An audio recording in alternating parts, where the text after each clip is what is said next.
I'm going to read a short story which you can read for free on the internet. It was posted on an online lit mag called Toasted Cheese magazine. It's Toasted Cheese, you'll remember that one. Yeah. And it's about a guy who finds a dog.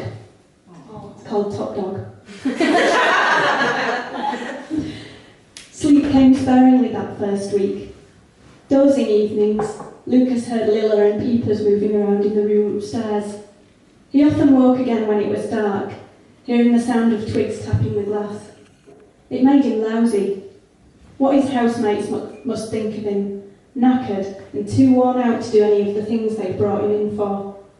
Nobody said anything, but he knew they must think it. It had a long list, the housing co-op. People wanted in for the security and the cheap rent, for the knowledge that you weren't necessarily thrown out for not paying. Lucas had vaulted them all with his promise to be handy around the house. "I've got all of my own tools," he said. Yet now, instead of putting them to use, he spent his afternoons laying on the bed, looking at the insides of his own eyelids and trying not to think about Shelley being on her own in the flat. In the mornings, he walked the postal route, eyes half closed, muddling the house numbers. A fat carved woman came thundering out of 8 Carson Avenue to complain about having her neighbour's mail. "It's not my birthday," she said. Lonely, he thought, and with nothing better to do than argue with the postman. Down by the telephone exchange, he discovered a dog. It was an old thing with brindle patches and a grey whiskered muzzle. The early morning mist clung to its bony haunches. Come, boy," he said. He reached down to it and the dog, giving him a desperate look, cowered away. Lucas bundled him up, put him in the mail sack and carried him around the rest of the route. "I will call you Bogle," he said as he pushed envelopes through the doors, "and you can come live with me in my little corner of anarchist utopia." When he arrived home, there was a welt in his shoulder from carrying the sack, and his other housemate Yertis was waiting in the hallway. He took one look at the dog and said, "You ought to have called a meeting first." Lucas said, "Sorry." He took the dog upstairs and gave it some biscuits. It sniffed them mournfully, chewed a small mouthful for a long time. Then it sighed, lay its head between its paws, and looked sadly at the rest of the food in the bowl. "I'm going to set up the radio, Bogle," Lucas said. He crouched and shook the receiver gently. The afternoon news came in and out of focus, like a ship passing through heavy fog. "Once I get this working," he said to the dog, "you and me will be able to listen to Woman's Hour." The dog resettled his head and looked at him sideways. Don't look at me like that," Lucas said.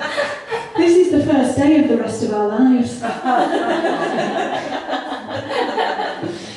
There was a knock. Lilla came in, wearing a washed-out clown outfit and carrying a tennis ball. I've heard we've got a new housemate," she said. She rolled the ball along the floor and the dog watched it pass, closing his eyes as it settled into the corner. "I think he's pretty old," Lucas said. With the door open, he could smell the damp from the hallway carpet. "All the same," she said, scratching the mud between the ears, "this is a good dog." Letting go of the transistor, Lucas tapped the lid. The fizzing stopped. "There," he said. "Yertis said I had to call a meeting about keeping a pet." "Let me tell you a secret," Lilla said. She rubbed Bogle's side. He yawned and a musical squeak came out. "Yertis loves dogs. Don't worry about it." She said, "Well, it's my turn to cook. I'll see you for dinner." And she went out. Standing by the stereo, Lucas looked at the bare room. The dog and the radio were the only things interrupting the long lines of the floorboards. Please or not, it seemed cruel to make the brute sleep on the floor. He sat on the bed, slapping his thighs gently. "Come up," he said. "Come, boy." Bogle watched, as though not knowing what welcome meant. "Never mind," Lucas said. "You rest. I'm going to have a look at those shelves."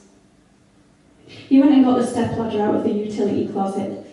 Here he was, fixing shelves for 3 virtual strangers, still not knowing where things had gone wrong. A year of sofa cuddling and Shelley had suddenly gone quiet, wearing a look like she was in the distance. The end had come, as he'd known it would. He'd been bracing himself for it. And she'd said, "Don't feel that you have to move out. You can sleep on the sofa as long as you like." It had left him reeling and wondering why, when she no longer wanted to be together, was she being so kind. Peepers was sitting in the living room, the last of the ebbing light landing on his shoulders. In the alcove beside him, the shelves board. Books slid down the gaps at either end. "All right if I start work on these," Lucas said. "Yes," said Peepers, leaping up. Lucas looked at the jumble. A novella had forced itself a new home between a dictionary's leaves. Radical gardening pamphlets were squeezed together like takeaway menus. In trying to save the earth, the housemates had used whatever reclaimed wood they could find and ended up with this mess. The shelves were too short and had no support in the middle. Never mind, it was easily fixed. He tapped the tape measure against his leg, felt the familiar excitement that came with the prospect of cleaning up a mess. "Here," he said, "I'll show you how to measure up." "Sure." Peepers took his book down. "Take the books off first?" He was up the steps, handing them down an armful at a time. "Careful when you come in, Lilla," he called through the kitchen arch. "We've got books all over the floor in here." The front door opened and Lucas paused. He heard a quiet metallic jingle in the hall. Then the sound of Bogle coming down the stairs in a slow, arthritic thump, one step at a time. Yertes was standing by the door, a chain-linked dog lead in his back hand. "Now look, I don't want to preempt tonight's discussion," he said, waving his big bear-like arms, "so don't take this an indication of my opinion one way or the other."